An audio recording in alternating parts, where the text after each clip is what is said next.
He never meant to buy her, not really. Most men would have laughed at the trade he made, but that one choice, a sack of feed and a crust of stale bread, changed everything. The town was always quick to judge, to whisper about what was broken and what was useful. They saw a girl unwanted by the world, a discarded thing, traded for less than a meal. They didn't see what was hidden beneath the soot and the silence, what might be salvaged. I certainly didn't, not at first. I just saw someone who needed a way out, and I had a wagon heading that direction. This is the story of how a lonely man, scarred by his own quiet past, gave her a home in a place where only the stubborn things grew. It's also the story of how she, without a single word for a long, long time, gave him something even rarer than a smile. She gave him a reason to truly live. It wasn't loud or dramatic or anything like the stories people told around the fire. It was just a slow, steady unfolding of something real.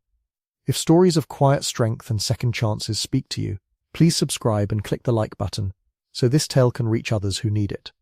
The dust was everywhere in Redemption, Texas.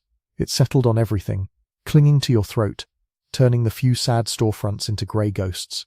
It was a dry season, hard and unforgiving. People were tired, their faces etched with more than just age. They had a kind of hardened judgment for anything that didn't fit, didn't pull its own weight. I was only in town because I had to be. Jacob Keene, 42 years old, rancher at Hollow Bend. My place was far enough out that I mostly avoided the gossip. I came for feed, for nails. Kept my head down. My dogs, Jess and Old Blue, were company enough. I'd just bought a sack of oats when I heard it. A sharp voice from behind Miller's saloon. She's broken goods, useless, can't talk, can't clean, just there, eating. A gruff laugh followed. I tried to walk faster, but the words carried. The voice was young, filled with disgust. Then I saw them, a thin, agitated man. Maybe early 20s, gesturing wildly. Beside him, slightly behind, a girl. She looked about 21. Her clothes were rags, covered in soot. One sleeve torn. Her bare feet were caked with dirt, cracked. Her hair was a tangled mess. She just stood there, straight-backed, not flinching. Her eyes, wide and still, didn't leave the dusty ground. She was mute, he said. Her silence was heavy. "I'll take a horse, a cow, hell, a chicken," he yelled, desperate. "Just get her off my hands. She's a burden, bad luck, always has been." No one offered. Men watched with grim amusement or quickly fading pity. She was a problem, not a person. I didn't think. I just stepped forward, the oats heavy on my shoulder. "I'll give you this," I said, nodding to the sack. I reached into my pocket, pulling out a crust of stale bread I'd saved for dinner. It wasn't much, barely anything. The brother's eyes lit up, then narrowed. "The feed and bread," he laughed, a reedy sound. "You serious, old man? For her? She ain't worth the crumbs." But he didn't argue. He snatched the bread, then the oats. Hands quick and greedy, he shoved her, harder this time, towards me. "She's yours, then, good riddance." He turned, already heading for the saloon. She was left standing there, alone in the fading light. I was left holding a piece of her, a person, for nothing but dust and bread. Silence settled around us, heavier than the dust. It wasn't just the absence of her brother's voice. It was the quiet judgment of the town. "She's not worth the crumbs on that bread," one man drawled from the saloon porch. Another chuckled, dry and rattling. Keen's finally gone soft in the head, buying a broken thing. They looked at me with scorn, like I'd just bought a useless stray. I didn't respond. There was no point. Their words were just air. I dipped my chin, acknowledging the trade. Her name was May. I remembered her brother calling it once. She hadn't moved, stood exactly where he'd pushed her, back to the saloon wall. Bare feet splayed. Her eyes were fixed on nothing, looking right through the judgmental faces. I stepped towards her. She didn't flinch. I reached out a hand, hesitant. She watched it, then slowly, deliberately, took a single step, then another, until she was next to me. Her movements were stiff, like a cut marionette restrung clumsily. She didn't look at me, didn't make a sound. I turned to my wagon, hitched outside the general store. I climbed to the driver's seat. She didn't move. I looked back, gestured with my head. Nothing. She just stared at the faded paint. I climbed down, went to her, took her elbow gently. Her arm was thin, cool. She followed, robotically. No resistance, no pull away. She didn't even seem to notice my touch. She sat stiff-backed in the corner of the wagon bed, facing the back, watching the town shrink. Her knees were drawn up, hands resting on them, knuckles white, so still, so quiet. I almost forgot she was there. It was like carrying fragile, quiet cargo. The ride to Hollow Bend was usually peaceful, but tonight, the silence was different, heavy, filled with unspoken things. I didn't know what to make of her. Mad, broken beyond repair, or just afraid? Shut down, her brother's words. Useless. Broken goods echoed. I had no idea what I was doing, what I was bringing back to my quiet ranch. All I knew, as the wagon wheels churned, was that she needed out, away from that town, those eyes, that man, that much, at least, felt right. The rest, I'd have to figure out. Or maybe I wouldn't. Maybe she'd just sit there, quiet and still, forever. A strange thought. The ride to Hollow Bend was long, just the wagon's creak and a distant coyote. We reached the boundary fence after sundown. My ranch was modest but clean. A cabin, barn, corrals, cows, chickens, Jess and Old Blue. My mutts, bounded out, barking, then stopped. Growls turned to confused silence when they saw May. They circled, sniffing, unsure. They didn't approach her. I pulled the wagon up, tied the horses. "All right," I said, quiet. "We're here." No response. I walked to the back, offered my hand. She looked at it, then my face. A fleeting glance. She didn't take it, swung her legs over, landed lightly on bare feet. Gravel crunched, no flinch, no wince. Her expression was blank. I thought maybe she truly felt nothing. I led her to the cabin. Jess and Old Blue followed, cautious. Inside, it was small but warm from the banked fire. Wood smoke and old leather. I lit the lamp, casting soft light. I gestured to a chair. "Sit." She looked, then slowly, deliberately, sat down. I put a kettle on, ladled beef and barley soup, set a bowl before her. A cup of water, soup. I tapped the bowl. "Eat." She looked at the soup, then her hands. For a long minute, she didn't move. I poured coffee for myself, sat opposite, giving her space. Slowly, she picked up the spoon. Her hand trembled, just slightly, as she lifted it. A tiny tremor. I got up to refill my coffee, walking behind her. Her shoulders tensed. Her hands began to shake noticeably, a clear, involuntary shudder. Her head ducked, trying to make herself smaller, trauma behavior. I walked back to my seat slowly. She relaxed slightly, shaking lessened. She took small, hesitant bites, eyes never leaving the bowl. The silence in the cabin, mixed with soup, now held the unsettling scent of old fear. The first few days at Hollow Bend settled into a strange, silent rhythm. May never spoke, not a sound. I'd wake, and she'd already be up, by the dying embers, watching the door. Her silence became part of the cabin. Not oppressive, but constant, unsettling. She followed me outside each morning. I'd feed horses, then cows. She watched my hands, how I scooped feed, patted the mare. On the second day, she picked up an empty bucket, mimicked my movements, filling it, carrying it to a stall. She didn't need telling, just watched, absorbed, then did, uncanny, like my own reflection performing chores. She mimicked chores with frightening precision. I chopped wood. She broke smaller branches, stacked them. I mended a fence. She handed me nails, sometimes before I knew I needed them. Her hands were quick, movements fluid despite her stillness. She worked tirelessly, never complaining. It was clear she was used to labor, to surviving, but her quiet imitation felt like a desperate need to fit, to be useful, not to be broken goods.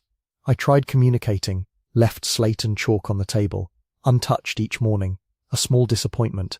I tried signing, pointing to well, miming drinking, saying water, pointing to food, tapping stomach, saying eat.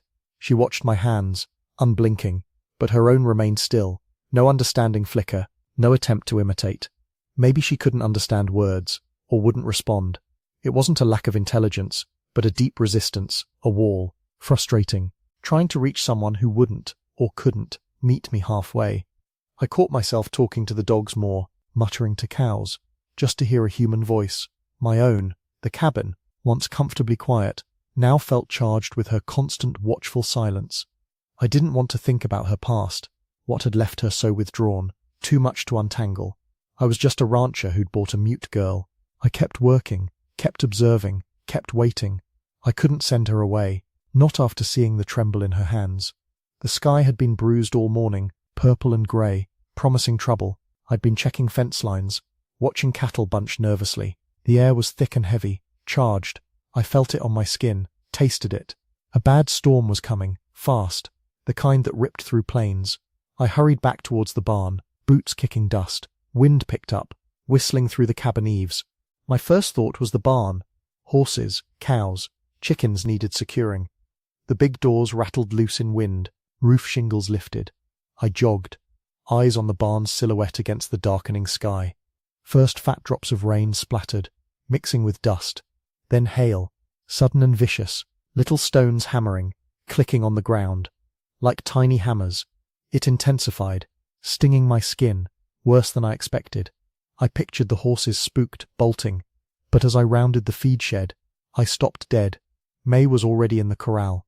She wasn't running, wasn't panicking. She moved among the 3 horses, silent, calm, a stark contrast to the hailstones and whipping wind.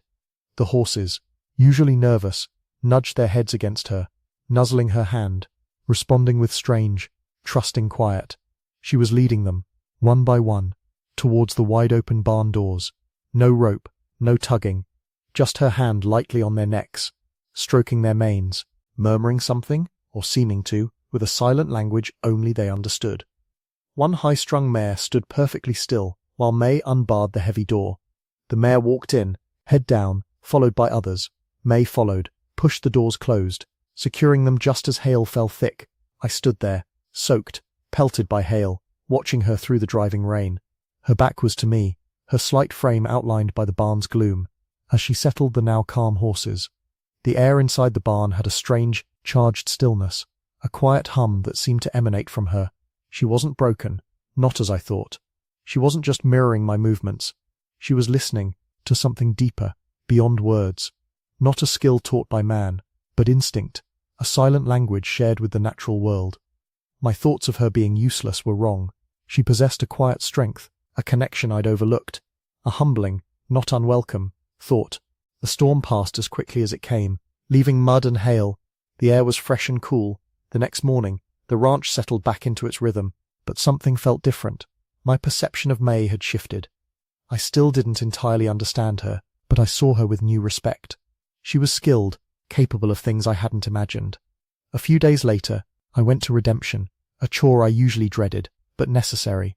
I went straight to the general store, bypassing the saloon. I told old man Jenkins I needed women's boots.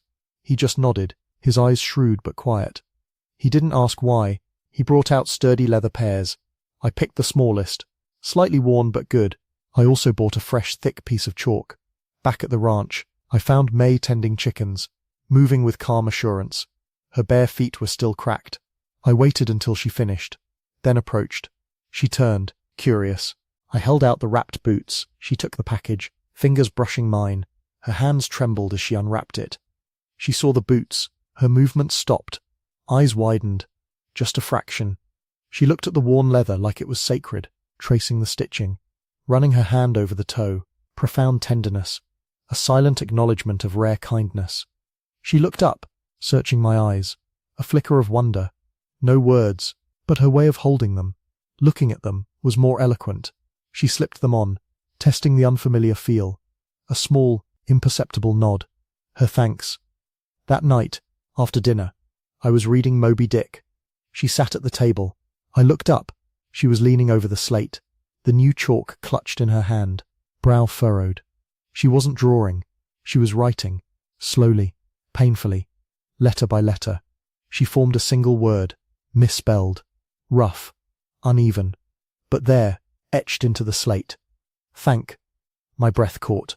I stared.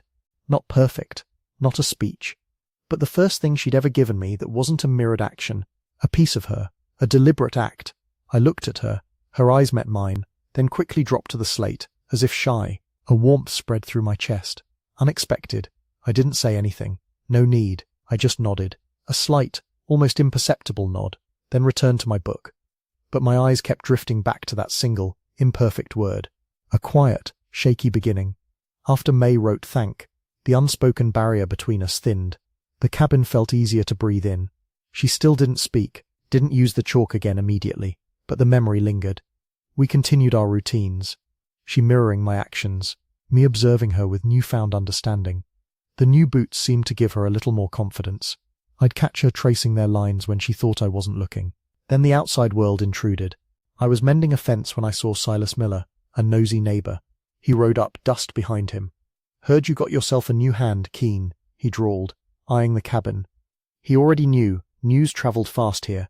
I didn't respond, just kept hammering. "That girl," he continued, nudging his horse. "You know she's cursed, right? That family's had trouble for years. Her mother, her aunt, always something off. Strange luck.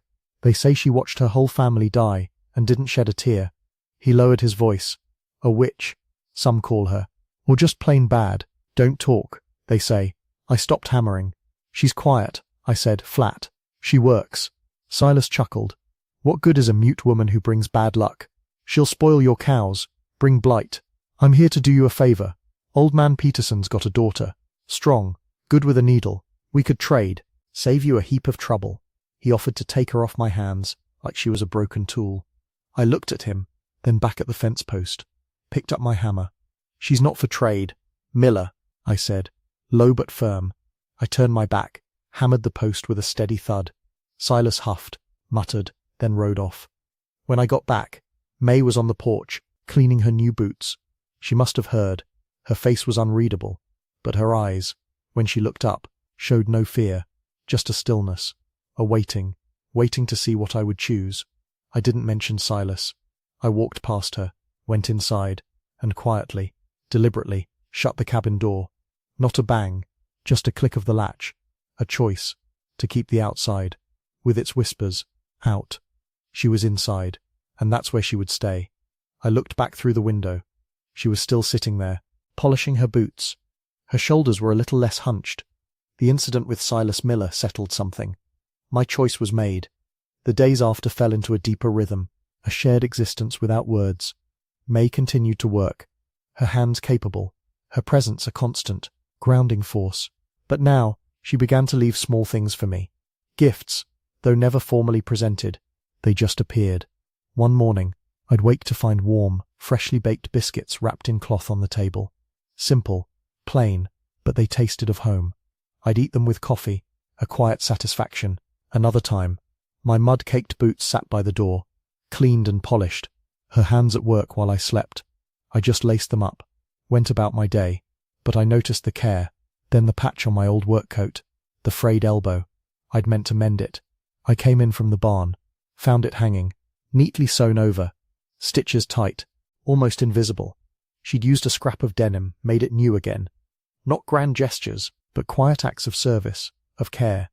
Speaking volumes without a sound. I noticed, always, never said anything. A simple thank you felt too small. I just continued my work, my observations, letting the gestures build, forming their own language.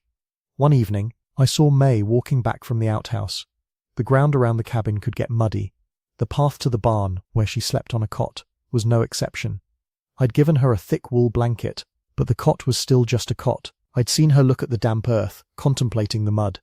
The next day, I took my shovel to the barn, cleared hay bales, gathered armfuls of fresh, sweet-smelling straw. Didn't say anything. She was feeding chickens. I just set about laying a thick, soft bed of straw along the path from the cabin door to the barn's entrance. Practical. Keep her feet dry, mud out of the cabin. I spread it evenly, patted it down. The smell of fresh straw filled the air. When I finished, she walked by, carrying eggs. She stopped at the straw's edge, eyes fixed on it, looked at the soft golden carpet, then slowly, up at me, and then it happened. A small, faint upward curve of her lips, a ghost of a smile, barely there, but unmistakable. First time I'd seen her truly smile. So unexpected, so quiet. I almost dropped the feed bucket. My hands paused. She took a single, deliberate step onto the straw, bare feet sinking into its give. Her smile didn't widen, but lingered. Then she walked to the barn, disappeared. The moment gone, but I carried it. That faint, almost invisible smile, more valuable than any bread or oats. Winter came early that year, a brutal snow front. Days turned grey and bitter, winds howling, work got harder, hands numbing. It was then the fever took hold, started as a chill, deep and bone-aching, then a relentless pounding headache, followed by burning heat. I remember waking, sweat-soaked, shivering uncontrollably, Head spun when I tried to sit. Room swayed. I tried to call out to May, but my throat was raw, just a raspy cough. I sank back, disoriented. Hours blurred. Hot, cold, aching limbs, shallow breaths. Vaguely, a cool cloth on my forehead. Water pressed to my lips.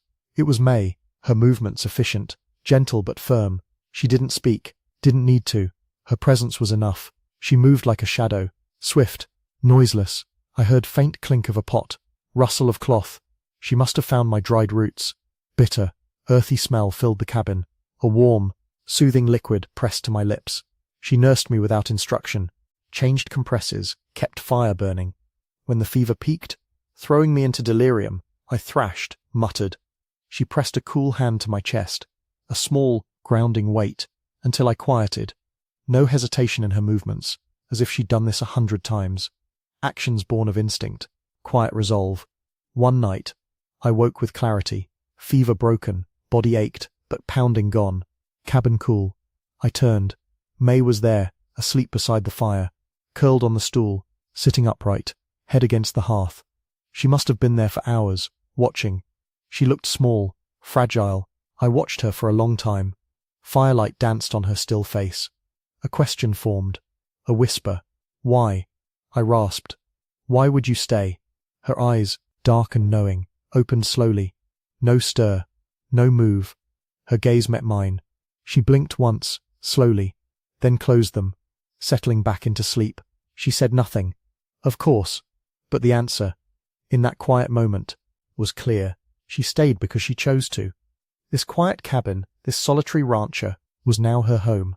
The thought settled in my chest, a comforting warmth, pushing back the cold of the fever. After the fever, the days were a slow, gentle recovery.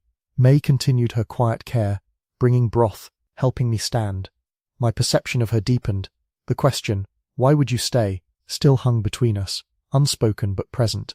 Her unwavering care was an answer in itself. One afternoon, a week after I was on my feet, I sat by the fire, whittling.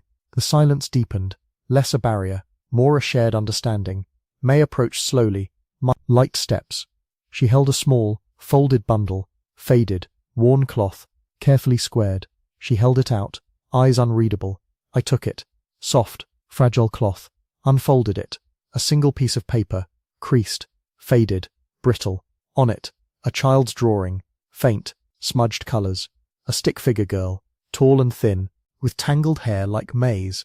Beside her, a taller stick figure, square body, round head, a man.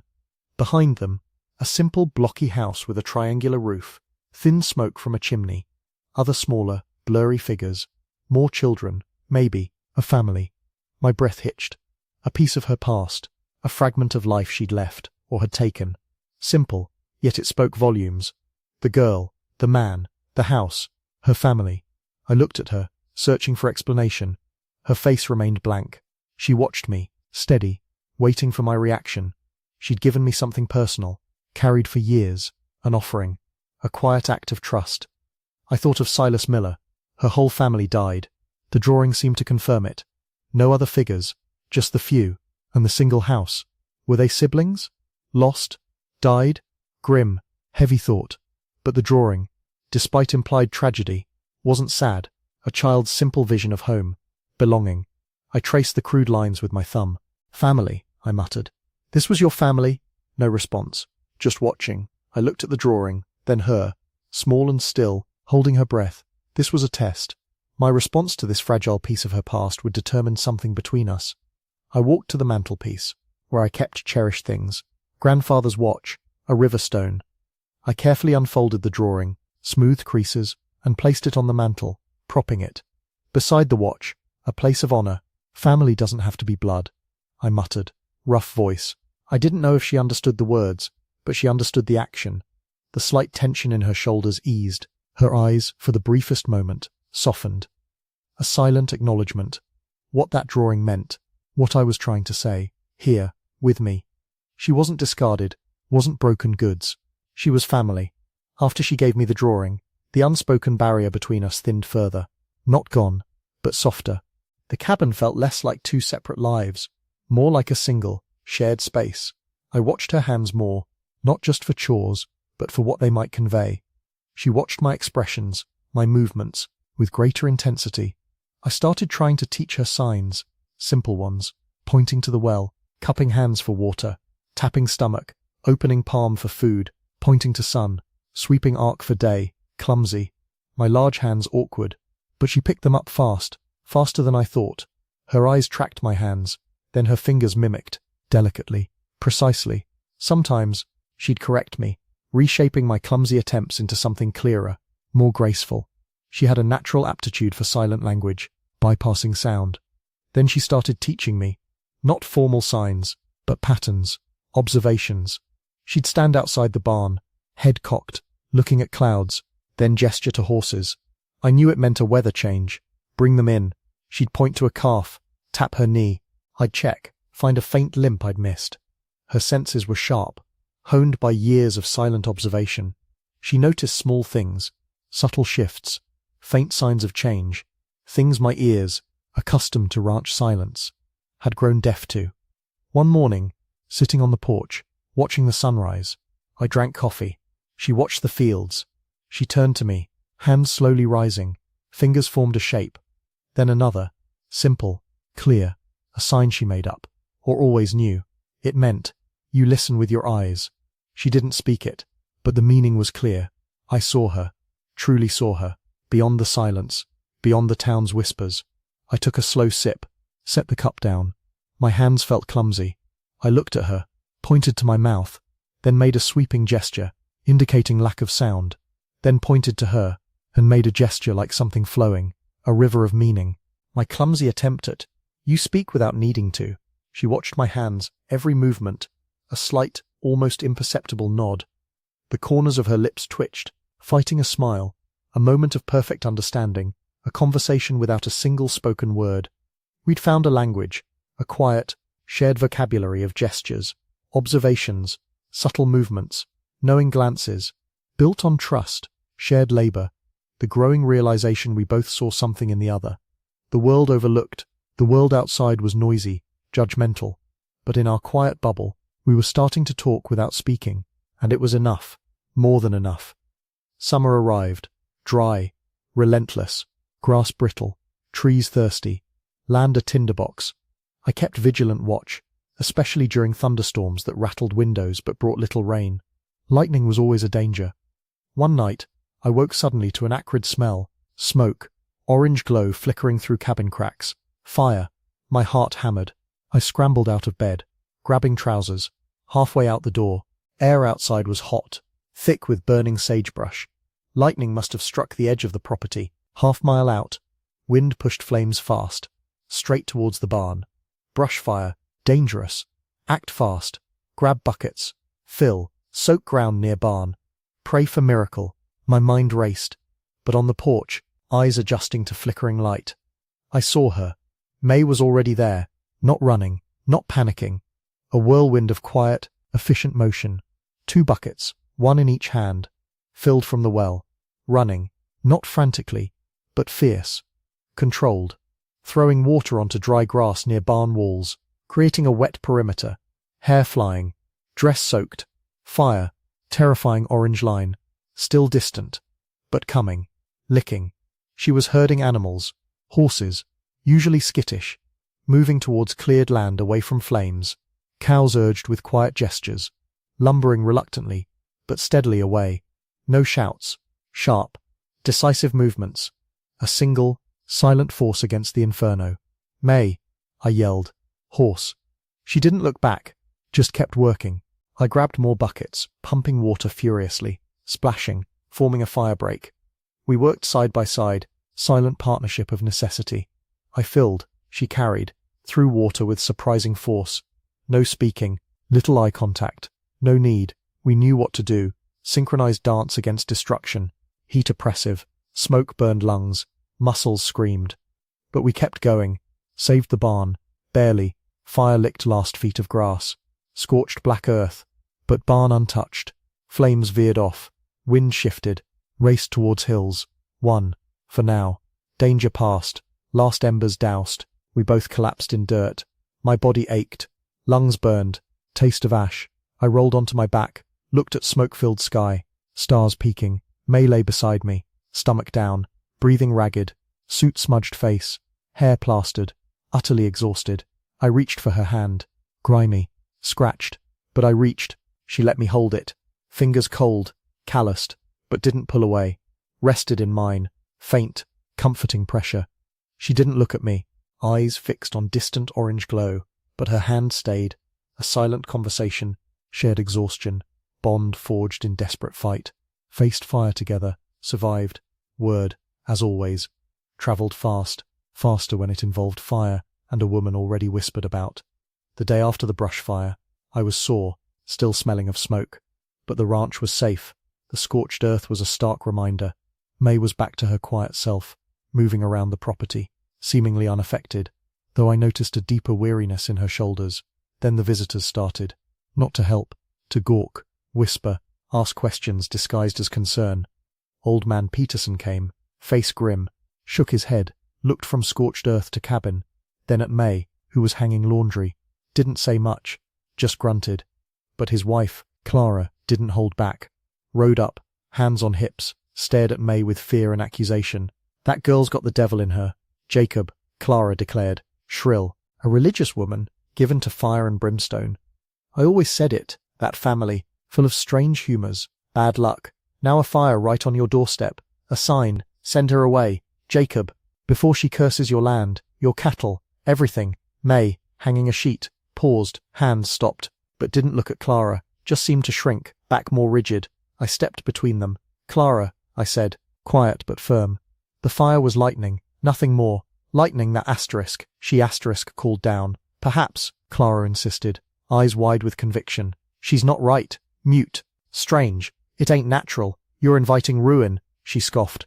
A witch knows how to put out her own fires, doesn't she? Don't be fooled, Jacob. Lord works in mysterious ways, and sometimes, so does the devil. She turned, climbed on her horse, rode off, muttering damnation.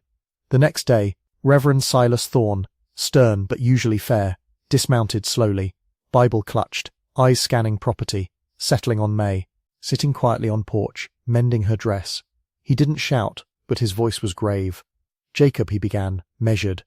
I've heard the talk, seen the damage. This young woman, a mystery to town. Folks are fearful. They see her silence, her unusual nature, attribute it to dark forces. My duty, as a man of God, to ask you to consider your soul, and this community's. He paused.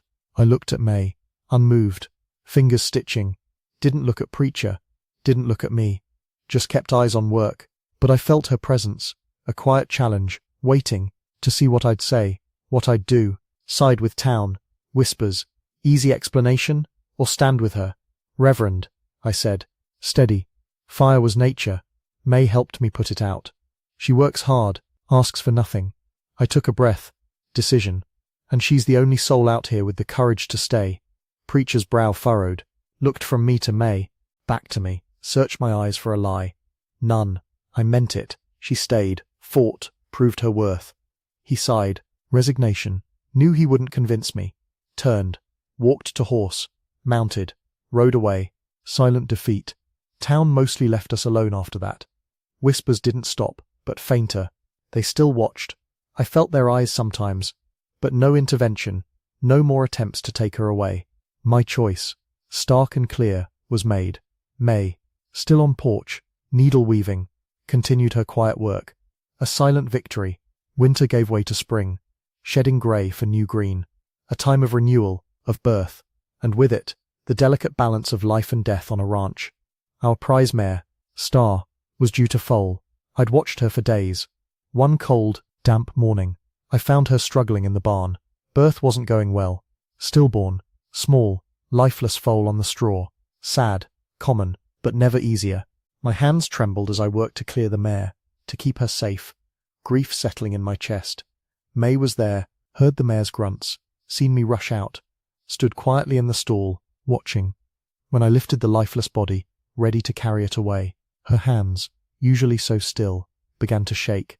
Deep, visible tremor. She closed her eyes, pain crossing her face, then stepped forward, didn't touch the foal, placed hand on mare's neck, stroking damp fur, fingers moving with quiet, soothing rhythm. Her hands, shaking moments before, became steady, comforted the mare with silent tenderness, a connection bypassing words, her own pain momentarily subsumed by another creature's need. Profound. A few days later, my turn for a fall. Up on a ladder, patching a loose shingle, old weathered wood, footing slipped, sickening lurch, rush of air, then jarring impact, landed awkwardly on my ankle. Sharp, searing pain shot up my leg. I gasped, groaned.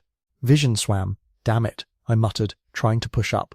Ankle buckled, sprained, badly, couldn't put weight, sat in dirt, cursing, leg throbbing, barn a good 50 yards from cabin, couldn't hobble, stuck. Then I saw her, May, rushing from the hen house, quick, light steps, heard the thud, my groan, knelt beside me, eyes scanning, leg, then my face, didn't ask, didn't need to. Her eyes, sharp, observant, gently touched my ankle. I winced.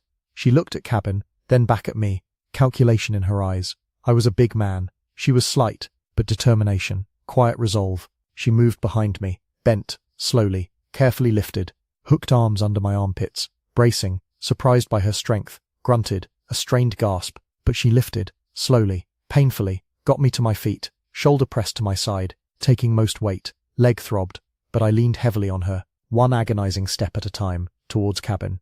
Walk felt an eternity. Each step fresh pain, leaned on her, arm heavy, her breath ragged, but didn't falter, stronger than she looked, reached cabin door, got me inside, helped me sink onto cot. I lay there, catching breath, pain receding to dull ache. Looked at her, leaning against doorframe, chest heaving, face flushed, faint sweat sheen, utterly exhausted, quiet triumph in her eyes. I managed a weak, half laugh, half groan. You're stronger than you look, May.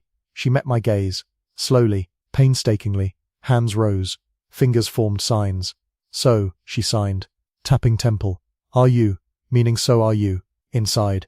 Perfect, quiet understanding. We both saw limits of our strength, surprising depth of others. In that shared vulnerability, new bond formed, stronger than any words. My sprained ankle kept me laid up for a few days. Not broken, but enough to keep me off my feet. A kind of torture. May took over most chores, moving with quiet efficiency. She brought me simple, hot meals, kept the fire going. I sat by the window, watching her move through the yard, a silent shepherd of my small world. One afternoon, I was on the porch, leg propped up, watching her try to coax Old Red, a stubborn hen, back into the coop. Old Red was flighty, always finding a way out. May tried to herd her, gently at first, then with increasing frustration, waved hands, stepped closer. Old Red just clucked indignantly, darted away. A familiar dance. May finally cornered the hen near the coop, reached out, tried to grab it. Old Red squawked, flapped furiously, flew up, not high, not far, but enough to land. And where she landed was squarely on my head. I watched, half amused, half impatient. Didn't expect to be part of the chase. Hen, flurry of feathers and indignant clucking, landed right on my hat, scrambling for purchase, claws scratching faintly. Ridiculous, undignified. I froze, eyes wide, figuring out this flapping weight on my skull. May froze too, about to lunge for the hen, but stopped, hands suspended, stared at me. Then the chicken perched precariously, beady eyes blinking. Long moment of silence, broken only by hen's clucking. Then, a sound, started as a small, choked gasp, sudden expulsion of air. Then it grew, a low rumble, not a cough, not a sigh, a giggle, a real, uncontrollable giggle, raw and unpracticed, rusty, like a sound she hadn't